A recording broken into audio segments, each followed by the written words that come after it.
प्यारे बच्चों नमस्कार। मैं अरुण सक्सेना एक बार फिर से आप सभी का स्वागत करता हूं। रोजगार विद अंकित परिवार में आप सभी लोगों का तहे दिल से हार्दिक स्वागत, हार्दिक अभिनंदन है। आप सभी प्यारे बच्चे जरा जल्दी से क्लास में जुड़ेंगे। आपकी पसंदीदा क्लास हो चुकी है प्रारंभ, और आज इस क्लास के अंतर्गत मैं आप लोगों को जिस टॉपिक का अध्ययन कराने वाला हूं वो है भारत के पर्वत पठार पार्ट 2। इस टॉपिक पर हम लोग चर्चा आज की इस क्लास में करेंगे भाई, विस्तार के साथ करेंगे। सभी लोग तैयार हो जाइए, कॉपी पेन उठा लेना आप लोग, मेरे साथ साथ मैं लिखता हूं तो लिखते चलिएगा, है ना। और बहुत सारे विद्यार्थी इस समय क्लास में लाइव भी आ चुके हैं, क्योंकि क्लास जो है अभी अभी लाइव हुई है, इसलिए कुछ विद्यार्थी जरूर प्रतीक्षा भी कर रहे होंगे कि चलो बहुत अच्छा, अच्छी बात है भाई। आइए जरा जल्दी से भाई क्लास में।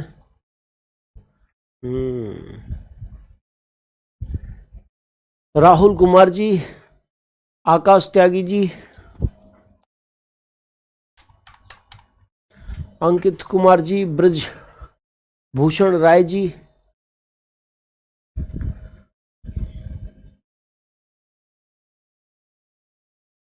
एक सेकंड का समय देंगे जी। राहुल सागर जी, विक्की कुमार जी, आयुष कुमार जी, अविश कुमार जी, राजा सिंह जी, समलेश जी, तुलसीदास जी, अनिकेत जी, शैलेंद्र जी, अक्षय कुमार जी, सुमित राजपूत जी, उत्तम सिंह जी, अभिषेक जी, सानू पटेल जी, बबलू यादव जी, भावना कुमारी जी, अवनीश कुमार जी, अंजलि जी, सुशील जी, सोनाली जी, आप सभी लोग इस समय क्लास में बहुत बहुत स्वागत है आपका सभी का। और जो बच्चे क्लास में लाइव नहीं आए वो जल्दी से आइए, क्योंकि आपकी पसंदीदा क्लास बच्चे प्रारंभ हो चुकी है। यहाँ पर आप एक चीज देखिए फटाफट से कि ये एक मैप है प्यारे बेटा, और ये मैप बहुत अच्छे तरीके से आप लोगों को दिखाई भी दे रहा होगा, मुझे पूर्ण विश्वास है। यहाँ पर आप अच्छे से देख पा रहे हैं कि भारत को 6 नेचुरल डिविजन्स में डिवाइड किया जा सकता है। कितने नेचुरल डिवीजन्स में बच्चा? 6 नेचुरल डिवीजन्स में। उसमें सबसे पहला नेचुरल डिवीजन मैं आप लोगों को अच्छी तरीके से समझा चुका हूं, और वो पहला नेचुरल डिवीजन मेरे बच्चे कौन सा है? वो है आपका उत्तर का पर्वतीय क्षेत्र। ठीक है जी, कौन सा है बेटा? उत्तर का पर्वतीय क्षेत्र है वो पहला natural division. Mountainous area of the north वो पहला नेचुरल डिवीजन है। ठीक है, उत्तर का पर्वतीय क्षेत्र, पर्वतीय क्षेत्र, mountainous area of north, mountainous area of north, of north. ठीक है जी, इसके अंतर्गत कौन सा पर्वत आता है? हिमालय पर्वत आता है भैया। और हिमालय पर्वत का विस्तार से मैंने आपके सामने क्या कर दिया? वर्णन कर दिया है। उसमें मैंने 4 क्षेत्र बताए थे: ट्रांस हिमालय, लघु हिमालय, महान हिमालय, शिवालिक हिमालय, और नदियों के आधार पर भी मैंने हिमालय का विभाजन आपको बता दिया है। ठीक है बच्चे। अच्छा, अब जो दूसरा नेचुरल डिवीजन है वो मैं आप लोगों को समझाने जा रहा हूं, और दूसरा नेचुरल डिवीजन आप मैप पर देख पा रहे हैं। वो दूसरा नेचुरल डिवीजन मेरे बच्चे आपका ये रहा। ठीक है, दूसरा नेचुरल डिवीजन कौन सा है बेटा? वो ये रहा, जो आपके ग्रीन कलर से ट्रेस्ड है। ठीक है, ये वाला जो ग्रीन कलर से ट्रेस्ड एरिया है वो आपका उत्तर का विशाल मैदान है। ठीक है, उसको हम क्या कहते हैं? उत्तर का विशाल मैदान, विशाल मैदान। ठीक है, विशाल मैदान, great plains of the north, इसी को हम लोग कहते हैं बच्चे। किसको कहते हैं? Great plains of the north, इसी एरिया को हम लोग कहते हैं। ठीक है, चलिए। अच्छा, आप में से कुछ बच्चों की एक मैं टेलीग्राम ग्रुप पर देख रहा था, तो कुछ बच्चों की शिकायत आ रही है कि गुरुजी आप ऊपर ऊपर से पढ़ा रहे हैं, डीप नहीं पढ़ा रहे, आप डीप पढ़ाइए। मेरे बच्चे बिल्कुल चिंता मत करो, इस सैटरडे को जितने भी टॉपिक्स में पढ़ाऊंगा उनके प्रीवियस ईयर क्वेश्चंस आप लोगों को वर्कशीट में दे दूंगा, और वर्कशीट में प्रीवियस ईयर क्वेश्चन देख लेना, फिर बताना मुझे कि मैं डीप पढ़ा रहा हूं कि नहीं पढ़ा रहा हूं। आप में से अगर ज्यादा कोई प्रॉब्लम हो रही है तो फटाफट से जाइए, आज ही प्रीवियस ईयर क्वेश्चंस लगा लीजिए। आरपीएफ बैच में आप में से बहुत सारे बच्चे मुझसे पढ़े होंगे और आरपीएफ बैच के बच्चे भी स्टार्टिंग में मुझसे यही कह रहे थे कि हाँ भाई आप बहुत हल्का पढ़ा रहे हो, बहुत ऊपर से पढ़ा रहे हो, फलाना है ढिकाना है।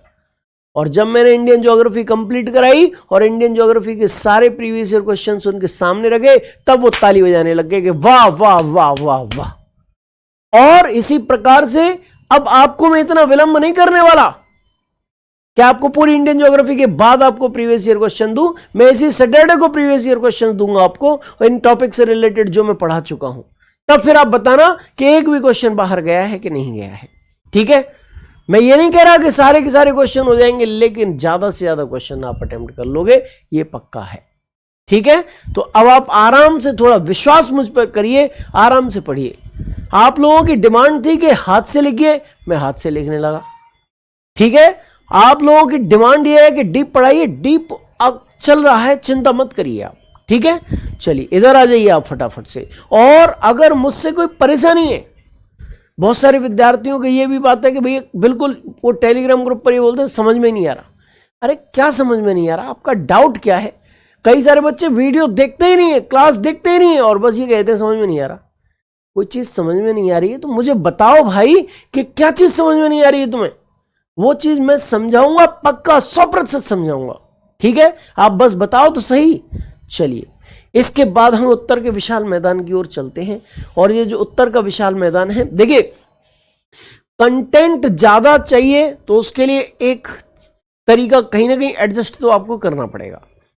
अगर अत्यधिक कंटेंट चाहिए तो फिर पीडीएफ की मदद मुझे लेनी पड़ेगी, क्योंकि लिखने में 20 मिनट एक्स्ट्रा लग जाते हैं। 20 मिनट 20 मिनट 20 मिनट और 20 मिनट अगर मैं चाहूं तो आपको क्या करा सकता हूं, एक्स्ट्रा कंटेंट दे सकता हूं, लेकिन उसके लिए फिर मैं हाथ से नहीं लिख पाऊंगा। इन दोनों में से किसी भी एक जगह पर अगर आप एडजस्टमेंट कर लेते हैं तो निश्चित तौर पर मैं आपको सबसे बेहतरीन ज्योग्राफी की क्लास दे पाऊंगा। एक बार पूरी पढ़ लेना, जिंदगी भर याद करोगे भाई साहब। ठीक है, चलिए ज्योग्राफी के नोट्स बनाए या नहीं बनाए वो आपकी इच्छा है। अब देखो मैं हाथ से लिख रहा हूं, अभी भी नहीं बना पाए तो फिर आप कभी भी नहीं बना सकते। ठीक है जी, चलिए तो उत्तर के विशाल मैदान की बच्चों में चर्चा कर रहा था। यहां पर आप देखिए एक पर्वत है भाई जी, एक पर्वत है और हमेशा ध्यान रखिए पर्वतों पर बर्फ जमी रहती है। क्या होता है, पर्वतों पर मेरे बच्चे बर्फ जमी रहती है। ठीक है, पर्वतों पर हमेशा बर्फ जमी रहती है, जो पर्वत के ऊपर ऊपर वाले भाग होते हैं तब। और मेरे बच्चे ध्यान रखिएगा, ये जो पर्वत है इन पर जब बर्फ पिघलती है, क्या है, बर्फ जब पिघलती है तो नदियों का निर्माण होता है। किनका निर्माण होता है, नदियों का निर्माण होता है बच्चे। ठीक है जी, चलिए ये लीजिए, हो गया नदियों का निर्माण। ठीक है, ये लो नदियों का निर्माण हो गया। अब ये नदी जब ऊपर से नीचे आएगी, तीव्र वेग के साथ आएगी, है फर्स्ट स्पीड के साथ आएगी, तो पर्वत को काटेगी मेरे बच्चे। क्या होगा, पर्वत को काटेगी और पर्वत के टुकड़ों को अपने साथ लेके आएगी। जैसे ही नदी मैदानी इलाके में उसने प्रवेश किया, इसकी स्पीड कैसी हो गई, कम। जो बड़े बड़े टुकड़े हैं ना बच्चे, उन बड़े बड़े टुकड़ों को इसने यहां जमा कर दिया। क्या कर दिया बच्चा, यहां जमा कर दिया। अब इन क्षेत्रों में आपको नदी का पानी दिख ही नहीं रहा, पर्वत के बड़े बड़े टुकड़े दिख रहे हैं, लेकिन नदी का पानी जो है पर्वत के टुकड़ों के नीचे बह रहा है? तो भैया किधर किधर बह रहा है, देखो इधर आ रहा है, इधर इधर से आया है और एक दलदली क्षेत्र का निर्माण हो गया। और उस दलदली क्षेत्र को हम बच्चे क्या कहते हैं, तराई कहते हैं। क्या कहते हैं, तराई कहते हैं। बोलो, तराई कहते हैं। नदी ने बड़े बड़े टुकड़ों को तो यहीं जमा कर दिया है और पर्वत के छोटे छोटे टुकड़ों को अपने साथ लेकर आगे बढ़ रही है। और वो छोटे छोटे टुकड़े भी आपस में टकरा टकरा के महीन होते चले जाते हैं। क्या होते चले जाते हैं बच्चे, महीन होते चले जाते हैं। क्लियर है? अच्छा, ये देखिए, ये छोटे छोटे टुकड़े भी क्या हो जाते हैं, महीन होते चले जाते हैं। आपस में टकरा के महीन होते चले जाते हैं बच्चे। मेरे बेटा, जब नदी, अब क्या है, अब नदी आगे बढ़ रही है, ये लो नदी आगे बढ़ रही है और पर्वत के टुकड़ों को, छोटे छोटे टुकड़ों को लेकर जा रही है। अब मान लो बारिश हुई, अब समझो अच्छे तरीके से ध्यान रखना, बारिश हुई है बारिश के कारण पानी का तल यहाँ पर बढ़ जाएगा और पानी का तल बढ़ेगा तो इसका फैलाव भी होगा इधर इधर इधर उधर। नदी का पानी तो मेरे बच्चे क्या है, नदी का पानी जब बारिश का मौसम समाप्त होगा तब नदी का पानी तो यहीं के यहीं आ जाएगा, लेकिन ये अपने साथ जो पर्वत के टुकड़े लेके गई थी, अवसाद लेके गई थी, रेत बजरी बालू के कण लेके गई थी मेरे बच्चे। ठीक है, बोलो कैसा, जल्दी बताओ। जो अपने साथ रेत बजरी बालू के कण लेके गई थी उनको वो यहीं की यहीं जमा कर देगी। अगली साल पुनः बारिश का मौसम आएगा, ये यहीं की यहीं फिर अवसादों को जमा करेगी। फिर अगली साल बारिश का मौसम आएगा, ये यहीं की यहीं फिर अपने अवसादों को जमा करेगी। फिर अगली साल बारिश का मौसम आएगा, ये यहीं की यहीं अपने अवसादों को जमा करेगी। है, इस प्रकार से यहाँ एक मैदानी इलाके का निर्माण हो जाएगा बच्चे। अब मान लो बहुत लंबे साल की प्रक्रिया के बाद कुछ ये जो अवसाद है ना, वो अवसाद यहीं ठोस होकर जमते गए जमते गए जमते गए जमते गए जमते गए, और इस नदी के मार्ग में इन्हीं अवसादों के कारण, इन्हीं सेडिमेंट्स के कारण क्या आ गया मेरे बच्चे, रुकावट आ गई, रेजिस्टेंस क्रिएट हो गया। ठीक है, अब ये नदी अपना मार्ग परिवर्तित करेगी। बोलो बच्चे क्या करेगी, अपना मार्ग परिवर्तित ये नदी जो है वो कर लेगी। ये नदी अब इस तरीके से बहने लग जाएगी क्योंकि यहाँ पर रुकावट है। अब ये मेरे बच्चे जब बारिश का मौसम आएगा तो जो टुकड़े हैं ना, ये जो अवसाद हैं, सेडिमेंट्स हैं, उनका जमाव, उनका डिपोजिशन कहाँ करेगी, यहाँ करेगी? नहीं करेगी। उनका जमाव यहाँ करेगी या फिर यहाँ करेगी मेरे बच्चे। उनका जमाव यहाँ करेगी या फिर उधर करेगी, ऐसे करके उनका जमाव, उनका डिपोजिशन करेगी, उनका डिपोजिशन इधर उधर करेगी। ठीक है, ऐसे करेगी। यहाँ पर भी 1 साल किया, 2 साल किया, 3 साल किया, 4 साल किया, यहाँ भी मैदानी इलाके का निर्माण हो जाएगा बच्चे। क्या हो जाएगा? यहाँ भी मैदानी इलाके का निर्माण किया। बोलो क्लियर है? तो कहने का तात्पर्य मेरे बच्चे, यहाँ देखना आप अच्छे से, तो यहाँ भी मैदानी इलाके का निर्माण करेगा। और वर्तमान समय में नदी प्रतिवर्ष इस जगहों पर क्या कर रही है? अवसादों का जमाव कर रही है। अच्छा, ये कैसे जलोढ़ हो गए? ये पुराने जलोढ़, जलोढ़ का मतलब अवसाद है, पुराने जलोढ़, पुराने जलोढ़, ओल्ड एलुवियल्स, ओल्ड एलुवियल्स। ठीक है, और ये नए जलोढ़ है मेरे बच्चे। ये क्या है? नए जलोढ़ है, न्यू एलुवियल्स है। क्या है? न्यू एलुवियल्स है, न्यू एलुवियल्स है। ठीक है, इनको मेरे बच्चे हम लोग क्या कहेंगे? इनको हम बांगर कहेंगे। पुराने जलोढ़ अपेक्षाकृत ऊंचे क्षेत्र हैं जहां पर प्रतिवर्ष नदी अपने पानी का, अपने अवसादों का जमाव नहीं कर पा रही है, ये बांगर क्षेत्र है बेटा।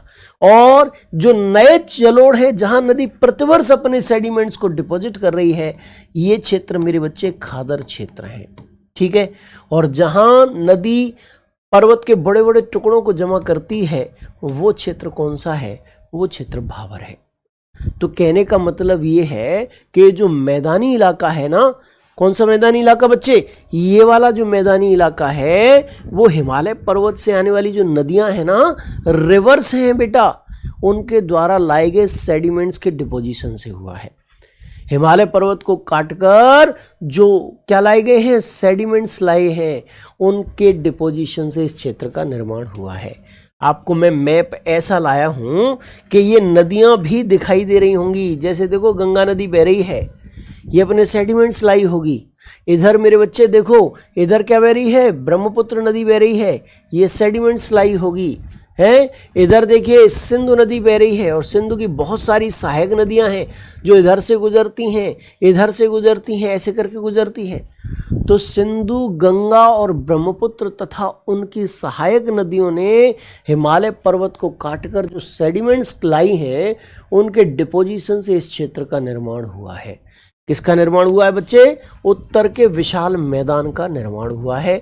ये जो हरा हरा क्षेत्र आपको दिखाई दे रहा है, इसका निर्माण हुआ है। देखो गंगा नदी ये बह रही है, ठीक है, ब्रह्मपुत्र नदी इधर बहती है, ठीक है, और सिंधु नदी ये रही, उसकी सहायक नदियां भी ऐसे करके बहती हैं, फ्लो करती हैं। तो सिंधु गंगा ब्रह्मपुत्र का मैदान, इसको हम कह सकते हैं the plain of Indus, Ganga and Brahmaputra. ठीक है, अच्छा, ये क्षेत्र कैसे किन में विभाजित है? ये क्षेत्र भाबर, खादर, तराई और बांगर में डिवाइडेड है, विभाजित है मेरे बच्चे। ठीक है, और एक चीज सुन लो, ये क्षेत्र क्या है? उपजाऊ क्षेत्र है, क्योंकि यहां पर नदियां अपने सेडिमेंट्स का डिपोजिशन पर ईयर कर रही हैं मेरे बच्चे। ठीक है, पर ईयर डिपोजिशन कर रही हैं मेरे बेटा। और ये क्षेत्र इसी के कारण कैसा है? उपजाऊ क्षेत्र है। यहां जलोढ़ मृदा, एलुवियल सॉइल का विस्तार पाया जाता है। यह जनसंख्या का सघन संकेंद्रण भी मेरे बच्चे मौजूद है। ठीक है जी, कृपया करिए। अब आप समझ लिया आपने। अब एक और बार समझने की बारी है। अब आप लिखित रूप में जब मैं लिखूंगा तब आप अच्छे से समझ लेना। ठीक है, अब आप मैं लिखने जा रहा हूं इंग्लिश के टर्म्स, मैं हिंदी के टर्म्स के साथ साथ लिखूंगा, जिससे एक्स्ट्रा टाइम इंग्लिश के पूरी की पूरी थ्योरी लिखने में न जाए और उस टाइम की बचत करके हम कुछ अन्य चीजें आपको करा दें। मेन टर्म्स में इंग्लिश में लिखूंगा भाई। ठीक है, चलिए, तो मैंने आपको क्या बताया है? उत्तर का विशाल मैदान, उत्तर का विशाल मैदान, उत्तर का विशाल मैदान, great plains of north, great plains of north, great plains of north, उत्तर का विशाल मैदान। बेटा अब द्वारा से नवीन राठौर जी चिंता क्यों करते हो? लिखते समय द्वारा रिवीजन हो जाएगा। पीडीएफ से मैं द्वारा रिवीजन कराता था, एक एक शब्द को द्वारा बताता था। अभी भी मैं द्वारा बता रहा हूं, परेशान मत होइए। मैं वहां पीडीएफ से कराता था, यहां हाथ से करा रहा हूं। बस ये है कि समय ज्यादा लग रहा है। पीडीएफ से कराता था तो जल्दी जल्दी हो जाता था, हिंदी अंग्रेजी दोनों में पूरा पूरा लिखा होता था। अब यहां पर समय ज्यादा लग रहा है, बस तुम्हारी जैसी इच्छा हो वैसे कर लो। ठीक है, देखो, इस मैदानी इलाके का निर्माण, इस मैदान यानी कि प्लेन का निर्माण, निर्माण यानी कि फॉर्मेशन, फॉर्मेशन हिमालय, हिमालय से निकलने वाली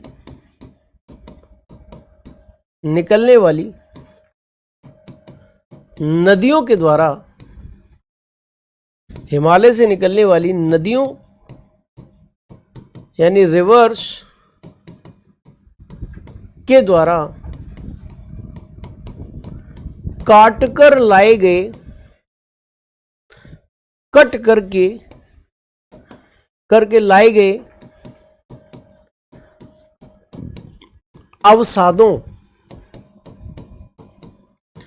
अवसादों सेडिमेंट्स के जमाव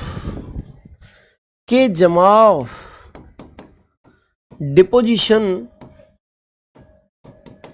से हुआ है, किससे हुआ है बेटा? अवसादों के जमाव से हुआ है। बोलो क्लियर है? हिमालय पर्वत को जो नदियां काट कर ला रही है ना, सेडिमेंट्स, उसके हिमालय के टुकड़े, सेडिमेंट्स अवसाद के हैं, ये हिमालय के टुकड़े जो टकरा टकरा के रेत बजरी बालू के कणों में ही क्या हो गए हैं? तब्दील हो गए हैं। क्या हो गए हैं? चेंज हो गए हैं बच्चे। ठीक है, क्या हो गए हैं? चेंज हो गए हैं। उन्हीं को मेरे बच्चे, हम उन्हीं की वजह से क्या हुआ है? इस मैदानी इलाके का निर्माण हुआ है। ठीक है बच्चे? अच्छा, एक के बाद अगर हम चर्चा करें तो ये जो क्षेत्र है, चूंकि सिंधु, गंगा और ब्रह्मपुत्र नदियों के द्वारा ही वो अवसाद लाए गए हैं, इसीलिए इस मैदानी इलाके को है प्लेन एरिया को सिंधु यानी कि इंडस,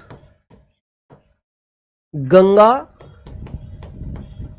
है और ब्रह्मपुत्र, सिंधु गंगा ब्रह्मपुत्र मैदान कहा जाता है, मैदान कहा जाता है। ठीक है,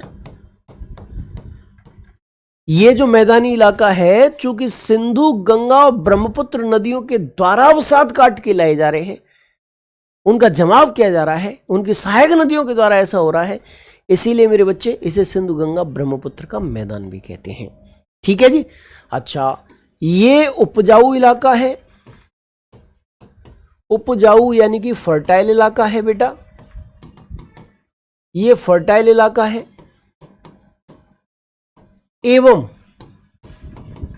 इलाका मतलब, अब आप सोच रहे होंगे गुरुजी इलाका, इलाका मतलब एरिया है।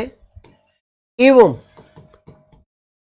गेहूं, गेहूं यानी कि व्हीट है, गन्ना यानी कि शुगर केन, तथा चावल यानी कि राइस, यानी कि राइस के उत्पादन, प्रोडक्शन के लिए उपयुक्त है, सूटेबल है। क्या है बच्चा? सूटेबल है। ठीक है, यानी कि यह उपजाऊ क्षेत्र है। विशेष तौर पर मेरे बच्चे हैं, विशेष तौर पर किन चीजों के उत्पादन के लिए फेमस है ये? गेहूं, गन्ना और चावल। ठीक है, गेहूं, गन्ना और चावल। सिंधु गलत लिखे, सही लिखा हूं सिंधु। ठीक है, गेहूं, गन्ना, चावल के उत्पादन के लिए ये क्षेत्र जो है उपयुक्त है। अवसाद यानी कि बेटा, मैं ऋतु जी बार बार बता रहा हूं, पर्वत को काटकर जो टुकड़े लाई है नदी, वो आपस में टकरा के महीन होते जा रहे हैं, रेत, बजरी, बालू के कणों में तब्दील हो गए हैं, उन्हीं को अवसाद कहते हैं, उन्हीं को सेडिमेंट्स कहते हैं बच्चे। ठीक है जी। अच्छा, इसके बाद मैंने आप लोगों को इस इलाके के बारे में क्या बताया था? मैंने बताया था ये मैदानी इलाका, मैदानी इलाका यानी कि प्लेन एरिया, प्लेन एरिया, ये मैदानी इलाका यानी कि प्लेन एरिया जो है मेरे बच्चे, वो किसके रूप में फैला हुआ है? वो खादर, बांगर, खादर यानी कि खादर,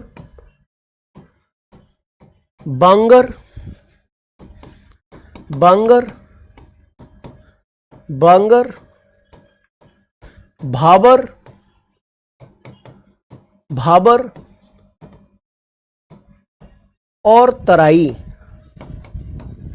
और तराई,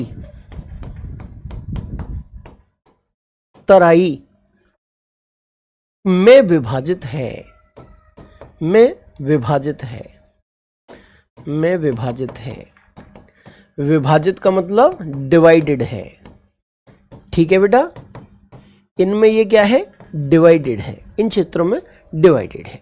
ठीक है, यानी कि इसका विस्तार खादर, बांगर, भाबर और तराई के रूप में पाया जाता है मेरे बच्चे। ठीक है, चलो, तो यहां पर ये चीज भी आपको क्लियर हो गई होगी। अच्छा, एक चीज और सुन लो, इस मैदानी इलाके में, इस मैदानी इलाके में, मैदानी इलाके में, प्लेन एरिया में, प्लेन एरिया में जलोढ़ मृदा, एलुवियल सॉइल, एलुवियल सॉइल, जलोढ़ मृदा का विस्तार पाया जाता है। विस्तार का मतलब है एक्सटेंशन, एक्सटेंशन पाया जाता है। ठीक है जी, जलोढ़ मृदा का विस्तार मेरे बच्चे यहां पर पाया जाता है। एक एक चीज तुम्हें समझ में आ गई होगी, है? एक एक चीज समझ में आ गई होगी। देखो, अभी भी आख्या भाई, आख्या जी पूछ रही है खादर क्या होता है, अवसाद क्या होता है। बेटा, सारी चीज तो मैंने बता दी है तुम्हें, खादर, बांगर, भावर, तराई सब बता दी है। ठीक है, हाँ, अब हम आगे बढ़ते हैं और नेक्स्ट एरिया की ओर चलते हैं। यहां पर आइए, ये बिल्कुल क्लियर हो गया होगा, मैंने कम से कम 2-2, 3-3 बार आपको समझा दिया है। बिल्कुल मत डरिए, आपसे मेरा गहरा रिश्ता है। आरपीएफ बैच वाले बच्चे ही ज्यादा से ज्यादा हैं, और आरपीएफ बैच से मेरा कितना लगाव रहा है ये आपसे मैं कहने की आवश्यकता नहीं है, कहने की बिल्कुल भी आवश्यकता नहीं है बेटा। ठीक है, चलिए, इसके बाद आप बात करते हैं किसकी बात करते हैं बच्चे? इस क्षेत्र की बात करते हैं। इसे भारतीय मरुस्थल के रूप में हम लोग जानते हैं। बोलो किसके रूप में जानते हैं बेटा? भारतीय मरुस्थल के रूप में हम लोग इसको पुकारते हैं, इंडियन डेजर्ट के रूप में इसको हम लोग पुकारते हैं। अच्छा, सबसे पहले एक क्या बनता है? बेसिक बनता है।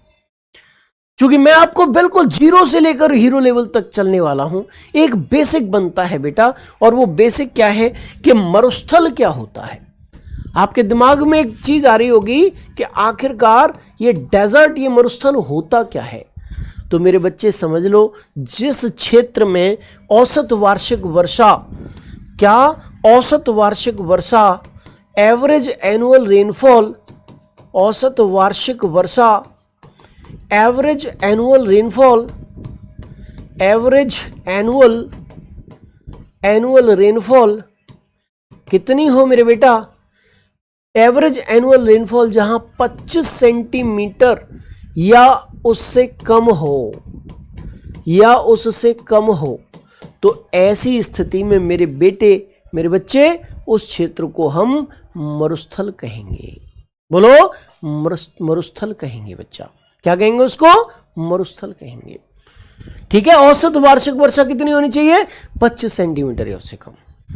अब अगर हम भारत के इस क्षेत्र में देखें, इसको हम क्या कहते हैं? थार मरुस्थल। क्या कहते हैं बेटे? थार मरुस्थल बच्चे इसको हम लोग कहते हैं। ये क्या है? एक गर्म मरुस्थल है, भारत का एक वार्म डेजर्ट है। ठीक है, वार्म डेजर्ट है। यहां वर्षा कितनी होती है बच्चा? वो औसत वार्षिक वर्षा, औसत वर्षा कितनी है? एवरेज रेनफॉल कितनी है मेरे बच्चा? तो यहां पर एवरेज रेनफॉल 150 मिलीमीटर से कम है। 150 मिलीमीटर यानी कि 15 सेंटीमीटर से कम। ठीक है, 150 मिलीमीटर का मतलब 15 सेंटीमीटर से भी कम है। और जो क्षेत्र जहां वर्षा 25 सेंटीमीटर से कम होती है उसको हम क्या कहते हैं? मरुस्थल कहते हैं। ठीक है जी। यहां की सबसे बड़ी नदी कौन सी है?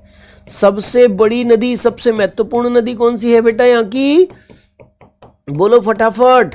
है सबसे बड़ी नदी, लार्जेस्ट रिवर कौन सी है बच्चे? लार्जेस्ट रिवर मेरे बेटा यहाँ की है लूनी नदी। बोलो कौन सी नदी है? लूनी नदी यहाँ की मुख्य नदी है भैया। ठीक है। यहाँ किस चीज की प्रधानता है? बालू की प्रधानता है। मेजॉरिटी किसकी है बेटा? यहाँ प्रधानता किसकी है? मेजॉरिटी किसकी है? बोलो फटाफट से। तो मेरे बच्चे यहाँ मेजॉरिटी बालू की है, यहाँ मेजॉरिटी सैंड की है। ठीक है, किसकी प्रधानता है? यहाँ बालू की प्रधानता है, सैंड की मेजॉरिटी है बच्चे। ठीक है। क्या क्वेश्चन आएगा? कैसे क्वेश्चन आएगा कि अच्छा एक चीज और ध्यान रखो, ये मरुस्थल कहाँ है? अरावली पर्वत के पश्चिम में है। अरावली के पश्चिम में है। ठीक है जी। अरावली के पश्चिम में इस मरुस्थल का विस्तार पाया जाता है। ठीक है। राजस्थान, गुजरात, पंजाब, इन राज्यों में इसका विस्तार पाया जाता है बच्चे। ध्यान रखिएगा। कितनी औसत वार्षिक वर्षा है यहाँ पर? 150 मिलीमीटर से कम। ये कैसा मरुस्थल है? गर्म मरुस्थल। यहाँ किस चीज की प्रधानता है? बालू की प्रधानता है। यहाँ की सबसे बड़ी नदी कौन सी है? लूनी नदी है। इस प्रकार से क्वेश्चन आएंगे मेरे बच्चे। ठीक है जी। चलिए, तो अब हम जरा फटाफट से क्या करते हैं? अब हम जरा फटाफट से इसको भी लिख लेते हैं, भारतीय मरुस्थल, इंडियन डेजर्ट। ठीक है जी। भारतीय मरुस्थल यानी कि इंडियन डेजर्ट। ठीक है बच्चे, इंडियन डेजर्ट, भारतीय मरुस्थल। इसके बारे में मैंने अभी अभी आपको क्या बताया? इसका विस्तार, इसका एक्सटेंशन। इसका एक्सटेंशन कहाँ है? बोलो अरावली के पश्चिम में। अरावली के पश्चिम में, पश्चिम में यानी पश्चिम यानी कि वेस्ट में। ठीक है। और राज्य कौन से बताए थे? राजस्थान है, गुजरात है, पंजाब है। ठीक है। इन राज्यों में इसका विस्तार पाया जाता है। ठीक है। यहां पर औसत वार्षिक वर्षा कितनी होती है? औसत वार्षिक वर्षा,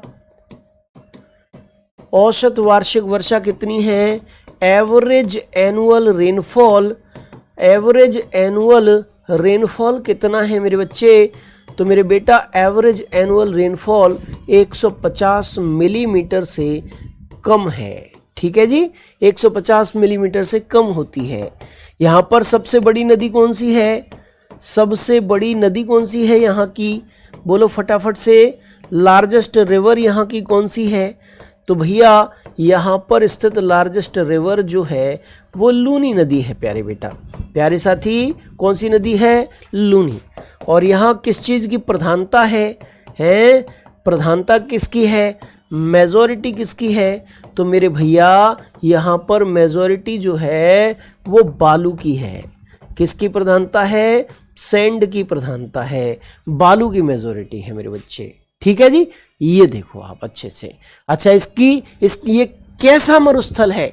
तो ये एक गर्म मरुस्थल है मेरे बच्चा, ये एक वार्म डेजर्ट है। कैसा डेजर्ट है बच्चा?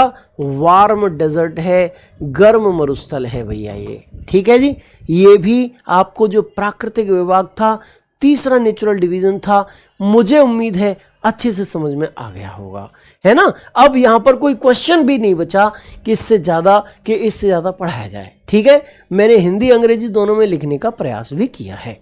चलो अब हम आगे बढ़ते हैं बच्चे, और यहाँ पर इस मैप में देखेंगे चौथा नेचुरल डिवीजन जो है उसकी चर्चा हम लोग करते हैं। और फोर्थ नेचुरल डिवीजन जो है बच्चा वो मोस्ट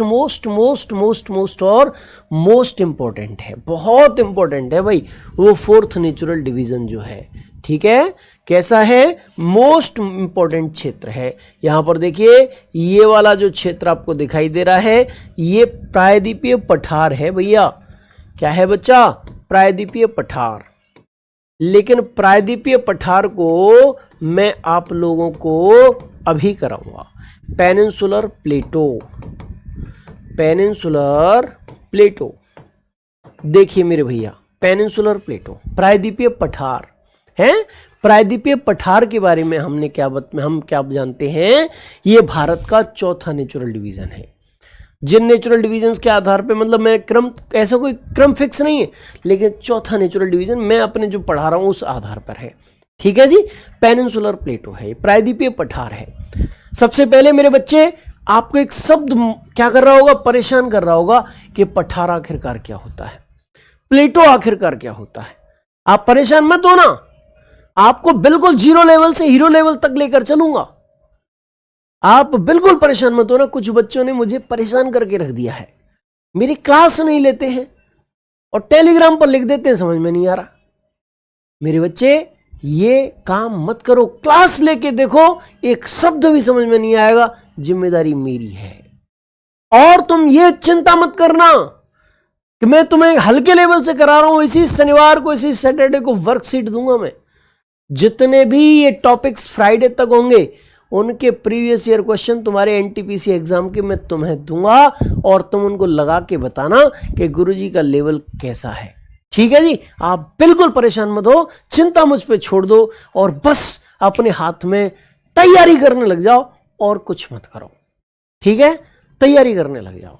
सीएम का मतलब होता है मेरे बेटा सेंटीमीटर। रेनगेज यंत्र के द्वारा हम वर्षा का मापन करते हैं और सेंटीमीटर में करते हैं। ठीक है, चलिए तो भैया अब हम प्रायद्वीपीय पठार की चर्चा कर रहे हैं। पठार क्या होता है ये चीज आपको समझनी है। एक ऐसा क्षेत्र जो आसपास के क्षेत्रों से कैसा है? ऊंचा है, जो आसपास के क्षेत्रों से हाई है, और जिसका जो टॉप है, जिसका ये जो टॉप है ना, वो कैसा है? वो समतल है, वो फ्लैट है? कैसा है बेटा? वो फ्लैट है। उसी को हम क्या कहते हैं? उसी को हम क्या कहते हैं? बोलो। उसी को पठार कहते हैं, उसी को प्लेटो कहते हैं। ठीक है जी, क्या कहते हैं बच्चे? उसको पठार कहते हैं, उसको प्लेटो कहते हैं मेरे बच्चा। ठीक है, अच्छा अगर हम प्रायद्वीपीय पठार की बात करें तो विद्वानों का मत है कि ये जो प्रायद्वीपीय पठार है ये ज्वालामुखी के लावा के निरंतर जमाव से बना है। किससे बना है? ज्वालामुखी के लावा के निरंतर जमाव से बना है। Continuous deposition of the lava, उससे ये बना हुआ है मेरे बच्चे। अच्छा हम कैसे कह दें?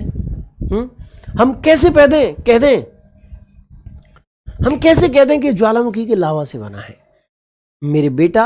ओ भाई वाह, उत्तम चतुर्वेदी जी का एक क्वेश्चन आया। आपने पठार तो समझा दिया, लेकिन प्रायदीप क्या होता है ये नहीं समझाया। ओह भाई वाह, बहुत बढ़िया। प्रायदीप सुन लो मेरे बच्चा, पहले इस चीज को सुन लो। प्रायदीप का मतलब होता है एक ऐसा स्थल खंड जो तीन ओर से जल से घिरा हुआ हो। वन साइड, ठीक है, टू साइड और ये थ्री साइड, तीन ओर से जल से घिरा हुआ स्थल खंड क्या कहलाएगा? प्रायदीप कहलाएगा, पेनिनसुला कहलाएगा। ठीक है, लो हो गया क्लियर। प्रायदीप समझ में आ गया, पठार समझ में आ गया। प्रायदीप ये पठार है, ये देख लो।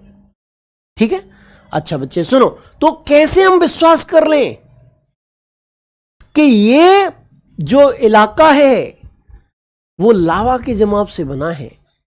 तो मेरे बच्चे ध्यान रखो, ये इलाका लावा के जमाव से बना है, इस चीज का प्रूफ काली मिट्टी दे रही है। यहां पर काली मिट्टी का विस्तार पाया जाता है बच्चे। क्या पाया जाता है? काली मिट्टी का विस्तार पाया जाता है, ब्लैक सॉइल का विस्तार पाया जाता है। और हमेशा ध्यान रखना, ब्लैक सॉइल, काली मिट्टी लावा के विखंडन से, लावा की टूट फूट से ही बनती है। किससे बनती है? लावा के विखंडन से, लावा के टूट फूट से बनती है। हमेशा ध्यान रखिएगा। ये लगभग 16 लाख वर्ग किलोमीटर क्षेत्रफल में फैला हुआ है। 16 लाख वर्ग किलोमीटर क्षेत्रफल में फैला हुआ है। लाख वर्ग किलोमीटर क्षेत्रफल में फैला हुआ है। ये भारत का सबसे बड़ा प्राकृतिक विभाग है, लार्जेस्ट नेचुरल डिवीजन यही है मेरे भैया। ये भारत का सबसे प्राचीन प्राकृतिक विभाग भी है। जितने भी नेचुरल डिवीजन हैं भारत में, उनमें सबसे बड़ा नेचुरल डिवीजन भी यही है, सबसे पुराना नेचुरल डिवीजन भी यही है, सबसे पुराना नेचुरल डिवीजन भी यही है। ये ध्यान रखिएगा, ये केवल और केवल भारत के ही नहीं, ये विश्व के सबसे पुराने भूखंडों में से, भूभागों में से एक है। विश्व के सबसे पुराने भूभागों में से, भूखंडों में से एक है आपका प्रायद्वीपीय पठार मेरे बच्चे। ठीक है जी। अच्छा, ये प्रायद्वीपीय पठार कैसी आकृति में है? तो उल्टे त्रिकोण की आकृति में है। कैसी आकृति में है बच्चा? उल्टे त्रिकोण की आकृति में है प्रायद्वीपीय पठार बच्चा। ठीक है, कैसी आकृति में? उल्टे त्रिकोण की आकृति में है बच्चे। ठीक है जी। इन चीजों को हम पहले लिख लेते हैं।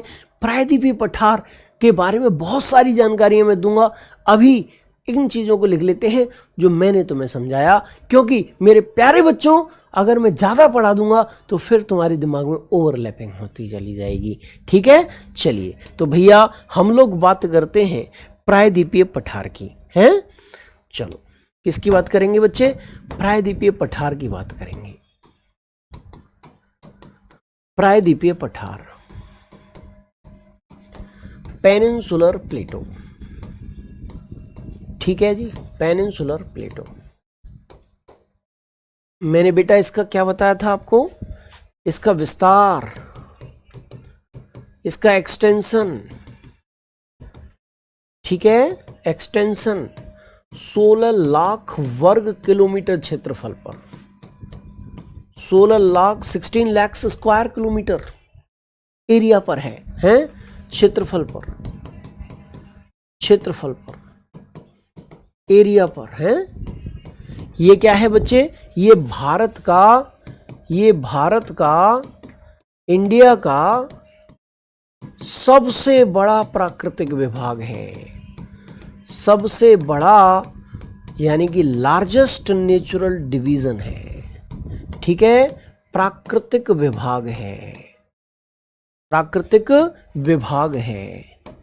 क्या है? नेचुरल डिवीजन है। बोलो बच्चे, क्या है? नेचुरल डिवीजन है, प्राकृतिक विभाग है, और वो भी सबसे बड़ा है जी, सबसे बड़ा प्राकृतिक विभाग है। ये भारत का सबसे पुराना, बोलो, सबसे पुराना प्राकृतिक विभाग भी है। ओल्डेस्ट नेचुरल डिवीजन भी यही है। प्राकृतिक विभाग है,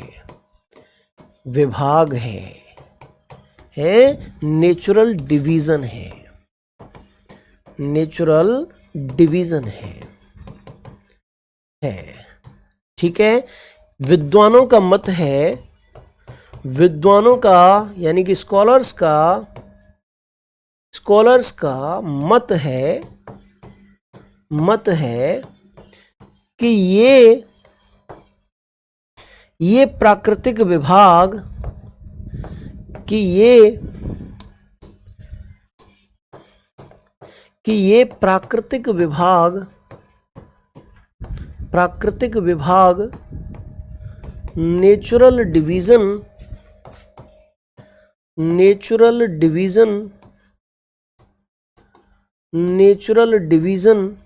ठीक है, विद्वानों को मत है कि ये प्राकृतिक विभाग, ये नेचुरल डिवीजन लावा के निरंतर जमाव से बना है। लावा के निरंतर जमाव कंटिन्यूअस डिपोजिशन से बना है। ठीक है, कंटिन्यूअस डिपोजिशन से बना है। कंटिन्यूअस डिपोजिशन से क्या है, ये क्षेत्र जो है वो बना है बच्चे। ठीक है, अच्छा, इसके बाद अगर हम चर्चा करें कंटिन्यूअस डिपोजिशन से बना है, ये बात भी आप जान गए। ये उल्टे त्रिकोण की आकृति में है। बोलो कैसी आकृति में है बच्चे? उल्टे त्रिकोण की आकृति में है। ठीक है जी, इनवर्स ट्राइंगल, ठीक है, इनवर्स ट्राइंगल की आकृति में है। आकृति मतलब शेप है, आकृति मतलब बच्चे शेप में है। ये भी आप जान गए, अच्छे से जान गए। ठीक है, और यहां काली मिट्टी का विस्तार पाया जाता है। काली मिट्टी यानी कि ब्लैक सॉइल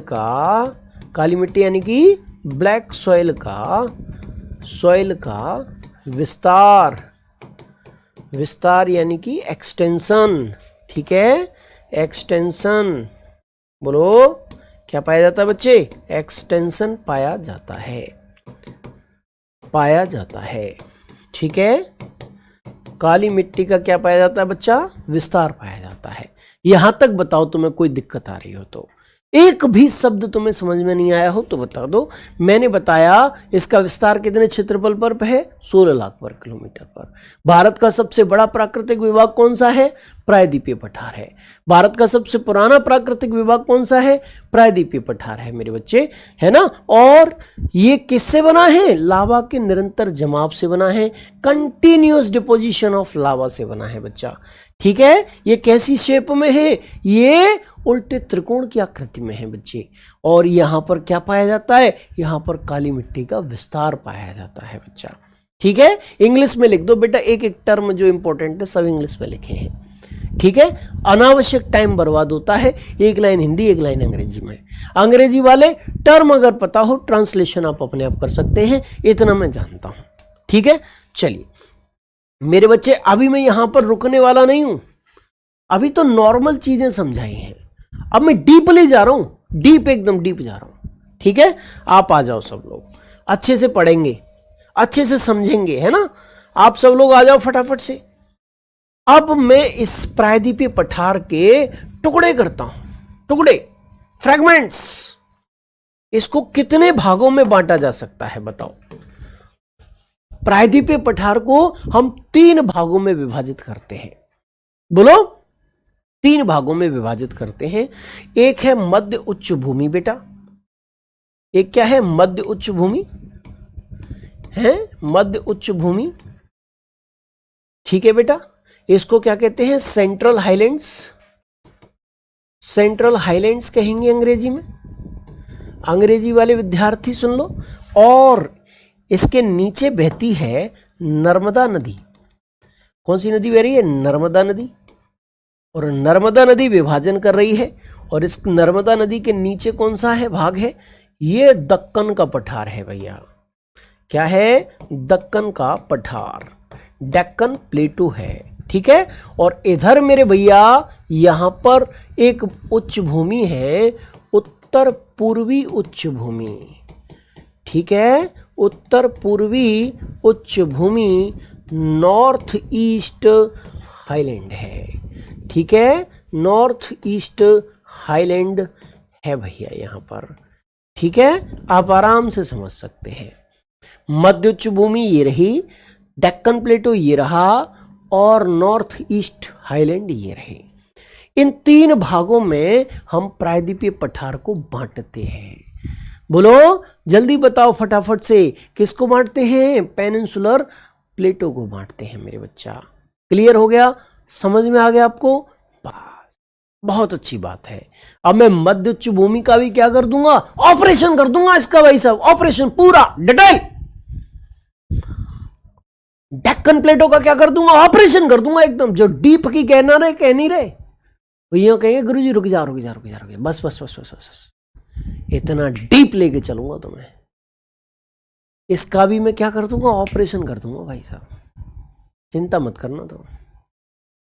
ठीक है जी? हाँ चलो अब इधर आ जाओ फटाफट से। अब लिखते हैं हम, हैं? अच्छा क्या लिखते हैं? प्रायद्वीपीय पठार को यहां पर लिखेंगे अगले पेज पर। प्रायद्वीपीय पठार को पेनिनसुलर प्लेटो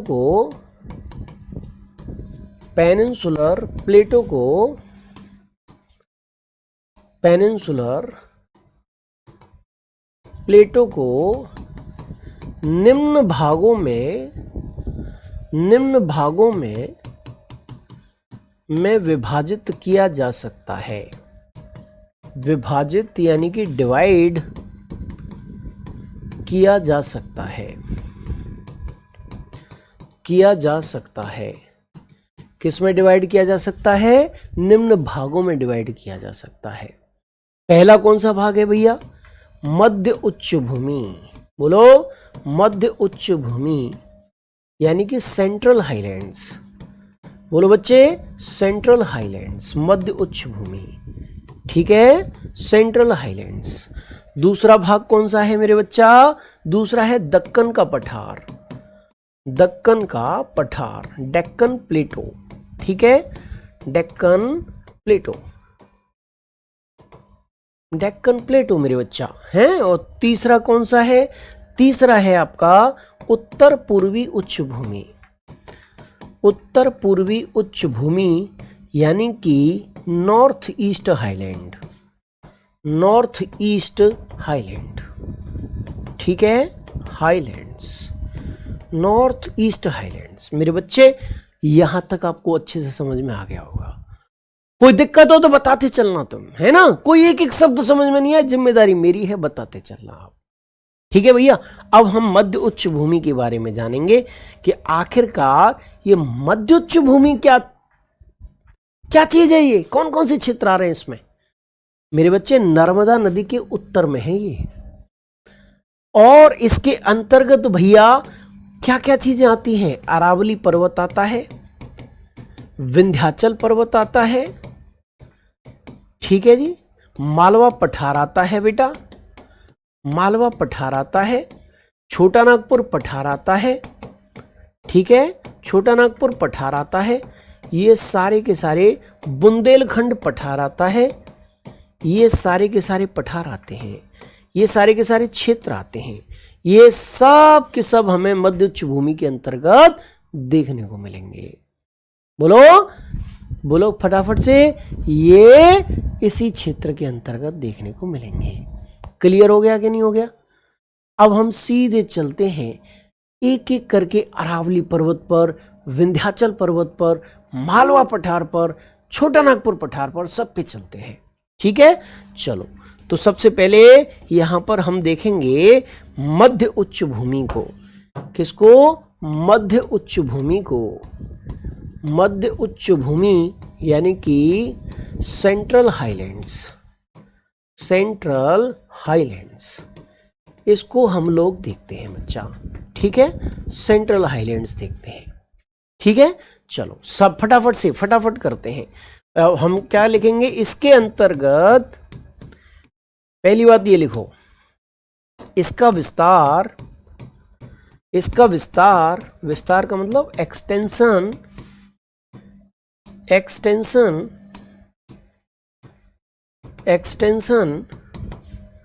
नर्मदा नदी के नदी माने रिवर के उत्तर में नॉर्थ में पाया जाता है। ठीक है, नॉर्थ में पाया जाता है। इसके अंतर्गत निम्न क्षेत्र शामिल है। निम्न क्षेत्र फॉलोइंग एरियाज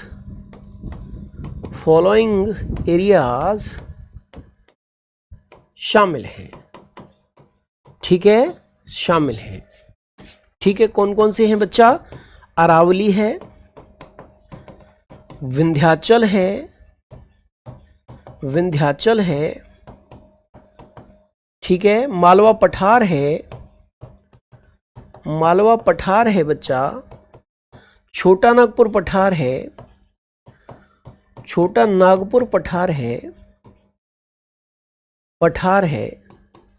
ठीक है। ये सारे के सारे क्षेत्र मेरे बच्चे इसमें आते हैं। बोलो क्लियर है? अच्छा, चौथा अरावली। अब कुछ बच्चे अंग्रेजी कह रहे होंगे, इनकी क्या है? विंध्याचल। ठीक है, विंध्याचल, मालवा प्लेटो। ठीक है बच्चा, छोटा नागपुर प्लेटो,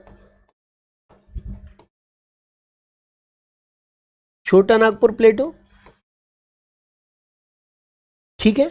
ये सारे के सारे क्षेत्र आते हैं। और पांचवा क्षेत्र कौन सा है मेरे बच्चे? अरावली, विंध्याचल, मालवा, छोटा नागपुर पठार। और पांचवा इंपॉर्टेंट एरिया इसमें बुंदेलखंड पठार है। बुंदेलखंड प्लेटो, बुंदेलखंड प्लेटो। ठीक है, बुंदेलखंड पठार पांचवा क्षेत्र है मेरे बच्चा। बोलो क्लियर हुआ कि नहीं हुआ? अब हम सबसे पहले अरावली की चर्चा करेंगे, फिर उसके बाद हम चर्चा करेंगे विंध्याचल की, और बड़े डीपली लेके चलेंगे। जो बच्चे चाहते हैं ना डीप, एकदम भाई साहब डीप लेके चलूंगा, तुम्हें चिंता मत करो।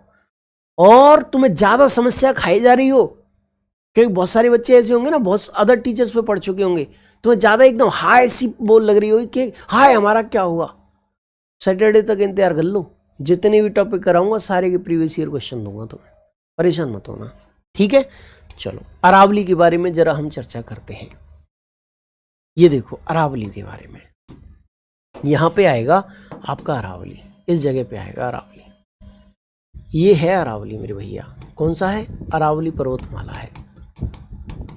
अरावली पर्वतमाला है ये। ठीक है, कौन सा है? अरावली पर्वतमाला। इसको क्या है कल समझा दूंगा मैं। अब आज की क्लास यहीं पे रहने दो, बस कल समझा दूंगा मैं। इतना आज की क्लास में बच्चे जो तुम्हें समझाया एक बार फिर से मैं समझा देता हूं। हैं, मैंने आपको क्या क्या समझाया है, जो समझाया एक बार फिर से थोड़ी सा रिवीजन मैं उसका करा देता हूं। कल अरावली से स्टार्टिंग करेंगे। अरावली, विंध्याचल, सतपुड़ा, ये सारी की सारी चीजें आप लोगों को कल समझाएंगे। ठीक है, चलो भैया देखो बच्चा, मैंने आज आपको क्या बताया? मैंने बताया उत्तर का विशाल मैदान किससे बना है? सिंधु, गंगा, ब्रह्मपुत्र तथा उसकी सहायक नदियों के द्वारा लाए गए अवसादों के जमाव से बना है। इसे क्या कहा जाता है? सिंधु, गंगा, ब्रह्मपुत्र का मैदान कहा जाता है। ये किसके रूपों में विभाजित है? खादर, बांगर, भाबर, तराई के रूप में विभाजित है। ये कैसा मैदान है? ये उपजाऊ मैदान है भैया। यहां पर कौन सी फसलों की खेती विशेष तौर पर की जाती है? तो यहां पर मेरे बच्चे गेहूं, गन्ना, चावल की खेती की जाती है। ठीक है, भारत का यहां पे कौन सा मरुस्थल है? थार मरुस्थल। कैसा मरुस्थल है? गर्म मरुस्थल। औसत वार्षिक वर्षा कितनी होती है? बोलो 150 मिलीमीटर से कम, 15 सेंटीमीटर या उससे कम होती है। ठीक है जी, यहां पर किस चीज की प्रधानता है? बालू की। यहां की सबसे बड़ी नदी कौन सी है? लूनी नदी है मेरे बच्चा। ठीक है, प्रायद्वीपीय पठार की अगर हम बात करें, प्रायद्वीपीय पठार कैसा इलाका है? उल्टे त्रिभुज की आकृति में मौजूद इलाका है। त्रिभुज कैसा होता है? कुछ ऐसा होता है त्रिभुज, ट्रायंगल। और ये कैसा है? उल्टा कर दो, उल्टा त्रिभुज है लगभग। ठीक है। अच्छा मेरे बच्चे, इसके बाद मैंने क्या बताया, कैसे किससे बना है? लावा के जमाव से बना है। कौन सी मिट्टी पाई जाती है यहाँ? काली मिट्टी पाई जाती है। भारत का सबसे बड़ा प्राकृतिक विभाग कौन सा है? प्रायद्वीपीय पठार है। भारत का सबसे पुराना प्राकृतिक विभाग कौन सा है? प्रायद्वीपीय पठार है। कितने क्षेत्रफल पर विस्तृत है? 16 लाख वर्ग किलोमीटर क्षेत्रफल पर फैला हुआ है। बोलो बच्चे, कितने भागों में विभाजित किया जा सकता है? 3 भागों में विभाजित किया जा सकता है। मध्य उच्च भूमि, दक्कन पठार और उत्तर पूर्वी उच्च भूमि भैया। ठीक है। और मेरे बच्चे, मध्य उच्च भूमि के अंतर्गत क्या क्या आता है? अरावली, विंध्याचल और छोटा नागपुर पठार, बुंदेलखंड पठार, मालवा पठार, ये सब आते हैं। अरावली के बारे में कब बताएंगे? कल बताएंगे मेरे बच्चे। ठीक है। बस आज के लिए इतना ही काफी है। अभी भी अगर कोई डाउट रह गई हो कल पूछ लेना। वैसे एक एक शब्द मैंने तुम्हें समझा दिया है, परेशान मत होना। और जो बच्चे ये सोचते हैं कि मैं नहीं कर सकता, नहीं कर सकता, नहीं कर सकता, मैं उनसे यही कहता हूं तुम कर सकते हो, कर सकते हो, कर सकते हो। मैंने बार बार आपसे बोला है कि करत करत अभ्यास थे जड़ मत हो सुजान, और रसरी आवत जाते सिल पर पड़तने सावन। बस बार बार आपको अभ्यास करना है। Try again try, try again try, लगातार करते रहिए अभ्यास, निश्चित तौर पर सिलेक्शन हो जाएगा। कुछ बच्चों का डाउट है कौन सी बुक लें। बुक अभी कोई भी मत लीजिए, पढ़ना है तो एनसीईआरटी पढ़ लीजिए। ज्यादा ही आपको बुक लेने का शौक है, एनसीईआरटी क्लास 6 से लेकर 12 तक पढ़ लीजिए। आप हैं 6 से लेकर 12 तक पढ़ लीजिए। और ज्यादा कम पढ़ना है तो कक्षा 9, 10 और 11 की पुस्तकों को पढ़ लीजिए। आपका काम चल जाएगा। ठीक है। और सुनो, एनसीईआरटी सबसे बेस्ट विकल्प है। पढ़ना है तो एनसीईआरटी पढ़ लो, अन्यथा मेरे क्लास नोट्स पढ़ लो, बार बार रिवीजन कर लो। बात रही किसकी कि भैया गुरुजी डीप की, तो डीप का भ्रम सैटरडे को दूर हो जाएगा जब मैं वर्कशीट में प्रीवियस ईयर क्वेश्चंस आपको दूंगा, जितने टॉपिक्स हैं उनकी। ठीक है। और रही बात उसकी कि कुछ बच्चे बिना मेरी क्लास देखे ही बोल देते हैं कि गुरुजी समझ में नहीं आ रहा। मूर्खो, मैं भी समझता हूं कि तुम क्लास नहीं देख रहे। अगर क्लास देख रहे होते तो वो शब्द कॉन्सेप्ट बताते जो तुम्हें समझ में नहीं आ रहे। पूरा की पूरा समझ में नहीं आए ऐसा तो हो ही नहीं सकता। कक्षा 5 का लड़का बिठा दूंगा तब भी समझ जाएगा। ठीक है जी। और सुनो, मैं आपसे बस इतना कहना चाहता हूं, 2 साल निकाल लो, 2 साल अपने लिए। वो सब चीजों को छोड़ दो, ये समय मेहनत करने का है। केवल 2 साल दे दो, बस 2 साल अपने लिए। ये चाचा, ताऊ, मामा, फूफा, ये सारे रिश्ते मतलब के हैं। एक कहावत है कि गरीबी में टूट जाते हैं वो रिश्ते जो खास होते हैं, और रिश्तों में आती है मिठास जब पैसे पास होते हैं। पैसे कब पास होंगे? जब तुम नौकरी पे प्राप्त हो जाओगे, नौकरी लग जाएगी, पैसा आ जाएगा, तुम चमकदार बन जाओगे, दुनिया नमस्कार करेगी। कोई तुम्हें चाचा कहेगा, कोई भैया कहेगा, कोई ताऊ कहेगा, कोई फूफा कहेगा, कोई नाना कहेगा, सब अपने रिश्ते निकालेंगे। समाज में भाई साहब इज्जत बन जाएगी तुम्हारी। तुम्हारी नहीं, तुम्हारे पिताजी की भी, तुम्हारे खानदान की भी इज्जत बन जाएगी कि फलाने साहब का लड़का रेलवे में लगा हुआ है। और सुनो बाबू, सोना बाबू, इसके चक्कर को तो बिल्कुल छोड़ दो, क्योंकि बाबू के चक्कर में पड़ोगे, लगातार बाबू बाबू बाबू बाबू कहते रह जाओगे, कुछ भी हासिल नहीं हो पाएगा। बाबू खाना खाया कि नहीं, बाबू को छोड़ दो। इस समय तुम केवल पढ़ाई पे ध्यान दे लो। बाबू से ये कह दो कि अब हम 2 साल बाद बातचीत करेंगे, क्योंकि मुझे सिलेक्शन लेना है, नौकरी लेनी है। तुम भी नौकरी लो, मैं भी नौकरी लूंगा, और तत्पश्चात जाके हम लोगों की मुलाकात होगी। ठीक है जी। बाबू के चक्कर मत पड़ना। तुम्हें यहां पर्वतों के नाम बताऊंगा, कुल्लू, मनाली, शिमला, दार्जिलिंग, मंसूरी, माउंट आबू, सब बताऊंगा तुम्हें। मेरे बच्चे ध्यान रखना, सब बताऊंगा। जब नौकरी लग जाएगी खूब घूमने जाना, और जब तक नौकरी नहीं लगे तब तक तुम एकदम संन्यास ले लो, एकदम संन्यास। ठीक है। ये सब बाबू बाबू सब छोड़ जाएंगे, तुम्हें सब छोड़ देंगे। अगर तुम्हारी नौकरी नहीं लगी ना, कोई बाबू तुम्हारे साथ नहीं शादी करना चाहेगी, सब छोड़ देंगी। लेकिन जो साथ छोड़ देंगी ना, उनसे ये कह देना कि जिसने छोड़ा था साथ पिछले साल की सर्दी में और आ रहा है उसका दोस्त इस साल रेलवे की वर्दी में। ठीक है जी, ध्यान रखिएगा। सब कुछ छोड़ छाड़ के केवल पढ़ाई पढ़ाई पढ़ाई पर अध्ययन करना है, ध्यान देना है। मेरा कहने का तात्पर्य बस यही है। और बादवा की चिंता मत करो, मुझ पे छोड़ दो सब।